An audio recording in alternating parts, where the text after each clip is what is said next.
ponovo smo u najsjevernijoj opštini u našoj zemlji. Ivo, gdje smo?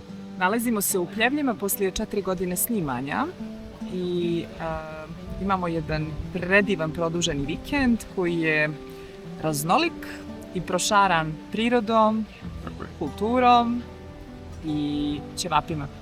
Definitivno.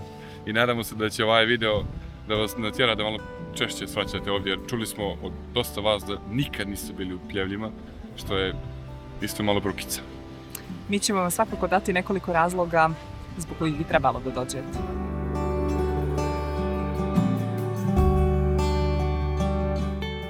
Dok budimo naše snene oči ovdje u podnožju Ljubišnje, sa nama je i Dobrilo Zečević. To jest, mi smo s njim. Mi smo s njim. Čovjek koji će da nas vodi danas na jednu apsolutno novu avanturu i na stazu u kojom nismo ranije kročili. A gdje ćemo da idemo i šta ćemo da radimo, prepuštam njemu da kaže. Za početak dobrodošli.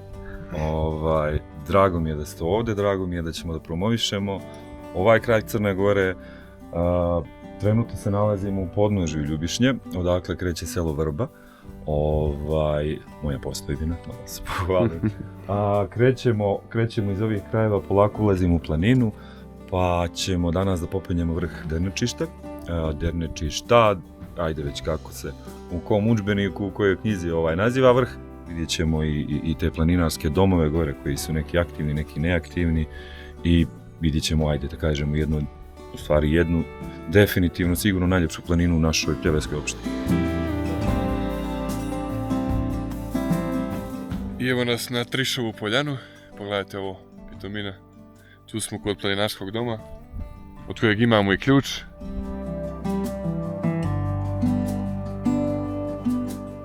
Šta ti čovjeku više na planinu? Ništa.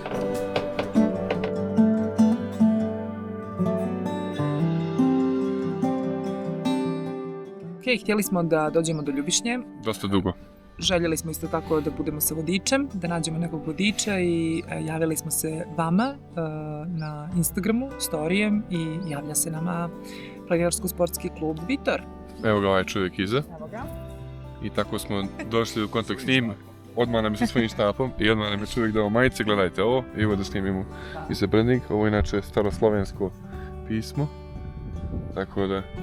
Da budemo reprezentativni na planini. Jeste, šta reći, čovjeku se hvala ovako na startu ture. Idemo na 2238, ovdje je negdje blizu možda malo preko 1800. Postoji i uspon sa druge strane, znači dio ove planine, odnosno ovoga najvećeg vrha pripada Bosni i Hercegovini, znači ima i uspon s druge strane. Možda je malo slabije markirana staza, ali iz Pljevalja je ovo glavna staza za popet i najatraktivnija. Eno ga dom, tamo smo stavili kola, idete na kraj livade i evo ih markacije kreću radovne, svuda su.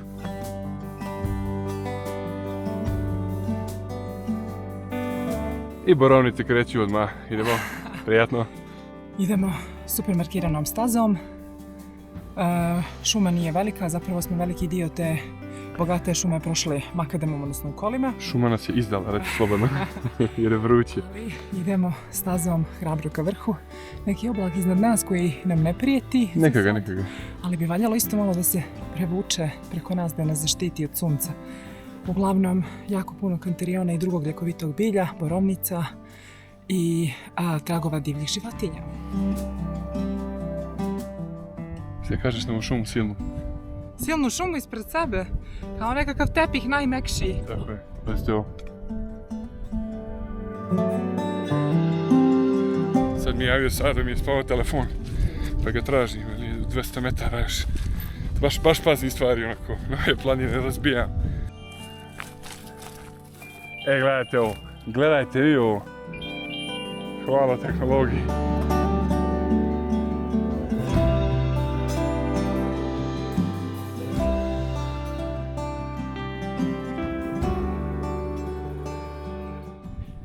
Predivan oblak, hlad, vjetar, razbija vlagu, savršeno.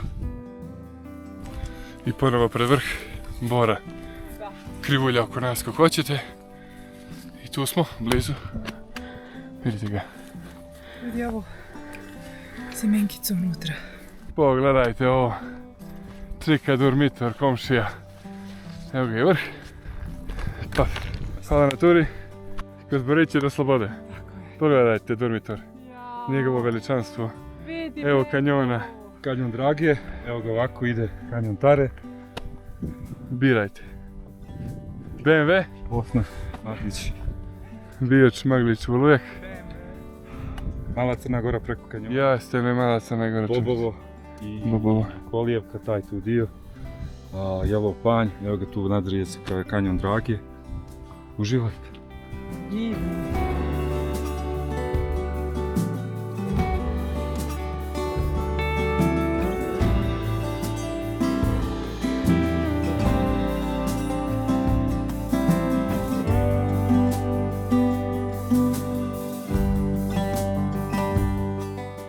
Sa ove druge strane može Ljubišnja da se penje, znači ovo je ovdje odmah kreće Bosna i Hercegovina, znači tu je konjsko polje iza ovoga ovdje Toplanka. Znači onaj put dolje je već. Tako je, znači to je već u Bosni, do ovoga vamo dijela do uspona penje se preko Bobova, znači preko tog sela dolazi, preko Jelovog panja i Ograđenice, nabrajam samo sela koja su tu.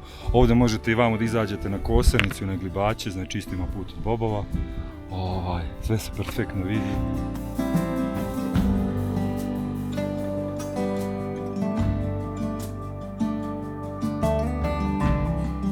Da, promijenili smo različite temperature.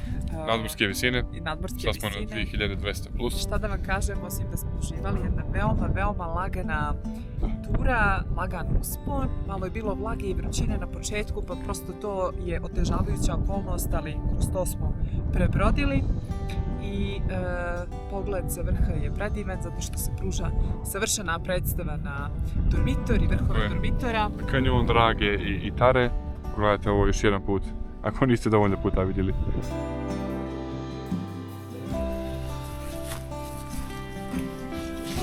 Koljeno okej? Koljeno okej, nije se javilo još uvijek. Ne, Treba njemu vremena da se javi, ali kad se javi, kad se javi... kaže dobar dan. Dosta se brzo spustite do ovdje, a uda smo došli, a sad se vraćamo lijevo, idemo do nekog izvora i do ovog starog napuštenog planinarskog doma, da vidimo i taj dio.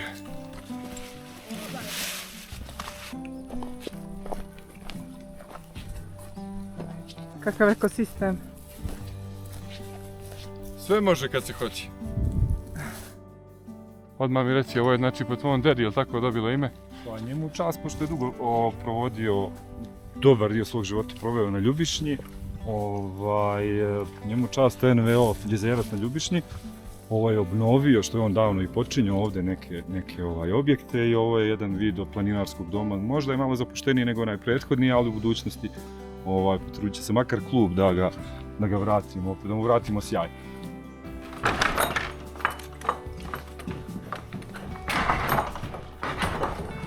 Forunica je tu. Predobro. Dobrodošli naši planinari u konak Dobrila Zečevića, planinarsko društvo Jezerec na Ljubišnji. Malo nešto da se brzo ovoga i... Nekome je vrijeme za hranu, vidim. Ture sa izvorskom vodom su najbolje ture. Voda! Šiba!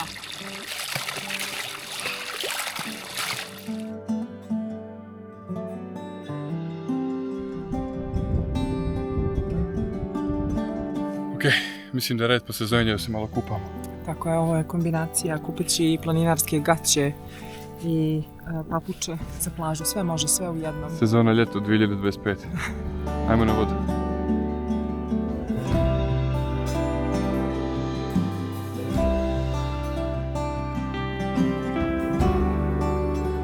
A ako ljudi u Pljevljima žele da se raslade, gdje idu? Idu na Borovičko jezero. Nalazimo se na lokaciji Borovičkog jezera, jezero koje je nastalo pomoću majke prirode, tako što je nakon eksploatacije rude iz ovoga ovdje dijela iz Borovice, tim podzemnim vodama i potocima napunuje se taj bazen koji je ostao prazan i stvorilo se Borovičko jezero, znači to je bilo negdje 2002-2003. godine.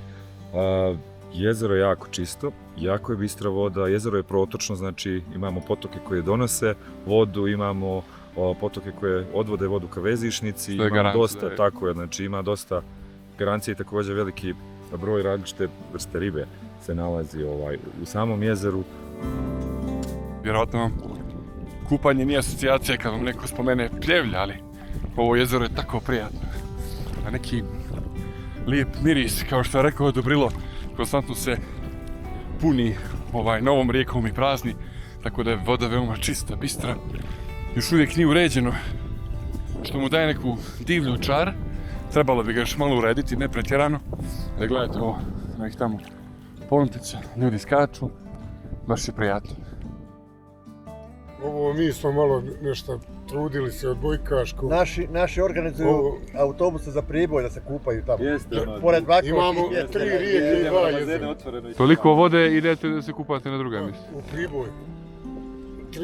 70% pljevljaka ne zna da pliva, što je nekad nemoguće bilo. Par nas samo sređuje, niko drugi.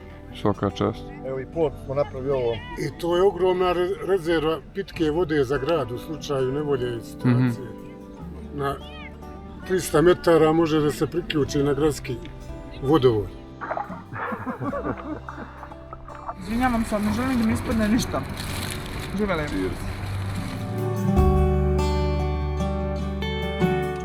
Nalazimo se u prelijepom muzeju, sad već full završenoj postavci Zavičajnog muzeja u Pljevljima i možete li nam reći šta je to što ga čini drugačijim i zašto bi ljudi uopšte trebalo da posjete Zavičajni muzej?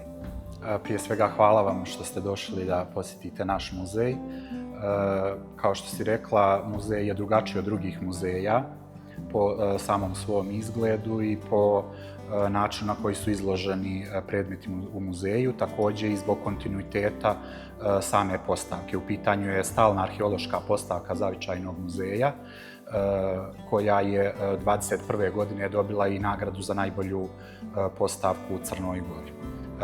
On je karakterističan i po tome, kao što sam rekao, što postoje u kontinuitetu život u Pljevljima od prije 50.000 godina pa do rimskog perioda. To je u stvari, do tog perioda je i sama postavka u muzeju. To je u stvari nekih 5 perioda, paleolit, neolit, metalno, odnosno gvozdeno doba i rimski period. Šta je to što je najvrijednije u muzeju?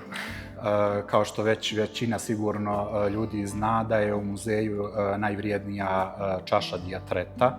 Ona je proglašena za najvrijednije pokretno kulturno bogatstvo Crne Gore zbog nemogućnosti da se obezbijede uslovi da bi sama čaša Dijatreta bila izložena. U muzeju je prikazana samo u vidu holograma.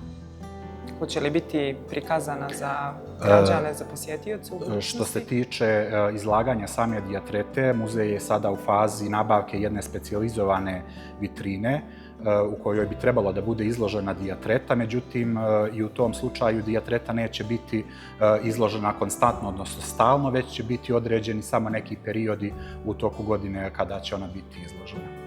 Koliko ih ima ukupno u svijetu? Znam da je nešto mali je broj neki u pitanju. Tako je, u pitanju je mali broj Dijatreta koje su pronađene u svijetu, svega 5-6 koje su u cijelosti.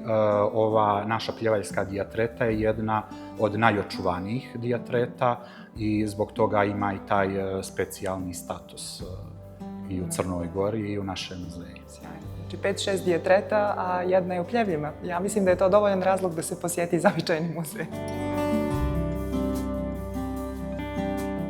I došao je red da se odjavimo od ova 2 prelijepa dana u Pljevljima iz Pušanskog dola. Jesam dobro izgovorio, sam Pušanski dol.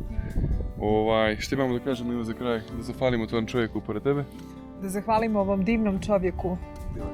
Nomen est omen, čovjek se zove Dobrilo, znači mora biti dobro. Osim da kažemo Dobrilu hvala, imamo i da kažemo da su ovo bila najljepša 2 dana koja smo imali u Pljevljima i da smo se nagledali prirode i nauživali u dobroj hrani. I sad nam je žao što se moramo vratiti kući, ali tako je kako je. Pa naravno ostavljamo još stvari za idući put, imamo još neke vrhove, još neke rijeke, vidikovce, tako da bit će još pljevalja. A vama je opet, moram reći, nadam se da je ovo neki poziv da i vi svratite u ove krajeve.